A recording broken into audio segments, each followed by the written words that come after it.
नमस्कार दोस्तों, ये तेनालीराम की चालाकी का अगला भाग है।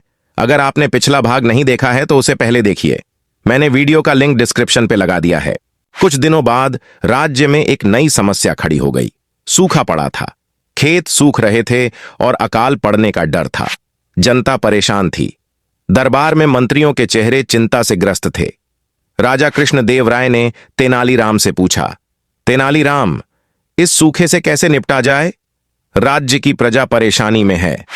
तेनालीराम ने सोच विचार किया और फिर बोले, महाराज, घबराने की जरूरत नहीं है। मेरे पास एक उपाय है, पर इसके लिए आपका सहयोग चाहिए। राजा ने तुरंत कहा, बोलो तेनालीराम, क्या करना है? मैं हर संभव मदद करूंगा। तेनालीराम ने राजा को कान में कुछ कहा। राजा सुनकर मुस्कुरा दिए। उन्होंने कहा, यह तो बहुत ही दिलचस्प उपाय है, इसे जरूर आजमाना चाहिए। दूसरे दिन राजा ने पूरे राज्य में घोषणा करवाई कि जो भी व्यक्ति एक मुट्ठी सोने के सिक्के देकर एक बर्तन भरकर हवा खरीद सकता है, उसे राजा का दीवान बना दिया जाएगा। यह सुनकर राज्य भर में हड़कंप मच गया। लोग आपस में चर्चा करने लगे कि हवा को कैसे खरीदा जा सकता है। कुछ लोगों ने सोचा कि यह राजा का मजाक है, तो कुछ ने सोचा कि शायद कोई जादू का खेल है। कुछ दिन बीत गए, पर कोई भी हवा खरीदने के लिए सामने नहीं आया। लोग राजा की इस अजीब घोषणा का मजाक उड़ाने लगे। दरबार में भी मंत्रियों को यह मूर्खतापूर्ण हरकत लगी, लेकिन तेनालीराम शांत थे। उन्हें पता था कि उनका दांव कब चलेगा। आखिरकार 7वें दिन एक व्यक्ति दरबार में आया। उसके कपड़े अच्छे थे और चेहरे पर गर्व का भाव था। उसने राजा को नमस्कार किया और कहा, महाराज, मैं हवा खरीदने के लिए तैयार हूं। राजा मुस्कुराए। उन्होंने उस व्यक्ति से पूछा, तुम हवा कैसे खरीदोगे? वह व्यक्ति बोला, महाराज, मैं एक बर्तन लाया हूं। मैं इसे उल्टा करके पानी में डुबो दूंगा। इस प्रकार बर्तन के अंदर हवा कैद हो जाएगी। फिर मैं इसे आपके सामने पेश करूंगा। यह हवा मैंने खरीदी है। राजा ने सिर हिलाया। उन्होंने कहा, तुम्हें लगता है कि तुमने हवा को खरीदा है? हवा तो पहले से ही बर्तन के अंदर मौजूद थी। वह व्यक्ति घबरा गया। वह समझ गया कि उसकी चाल पकड़ी गई। राजा ने सैनिकों को आदेश दिया कि उसे महल से बाहर निकाल दिया जाए। तभी तेनालीराम आगे आए। उन्होंने राजा से कहा, महाराज, इस व्यक्ति को निकालने से पहले उससे एक सवाल पूछें कि उसने हवा खरीदने के लिए सोने के सिक्के क्यों खर्च किए।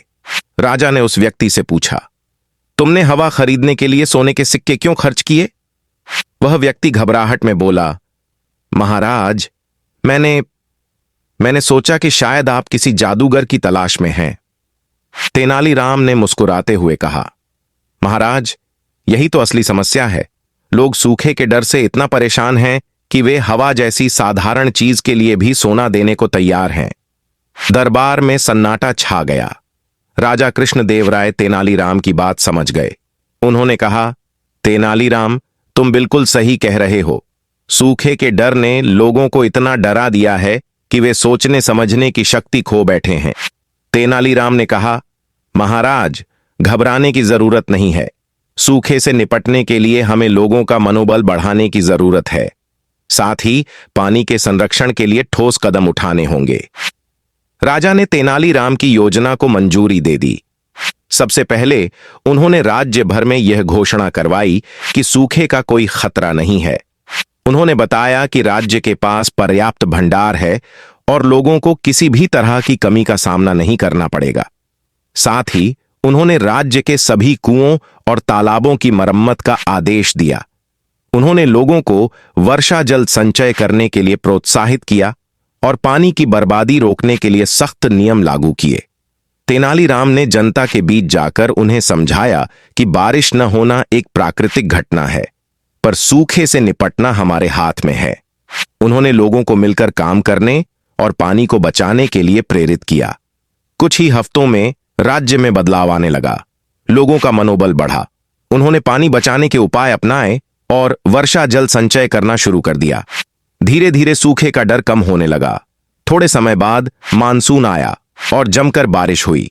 सूखे की आशंका मिट गई और खेत हरे भरे हो गए। राज्य में खुशहाली लौट आई। इस तरह तेनालीराम की चतुराई और दूरदर्शिता से न सिर्फ राज्य के खजाने को बचाया गया, बल्कि सूखे से भी निपटा गया।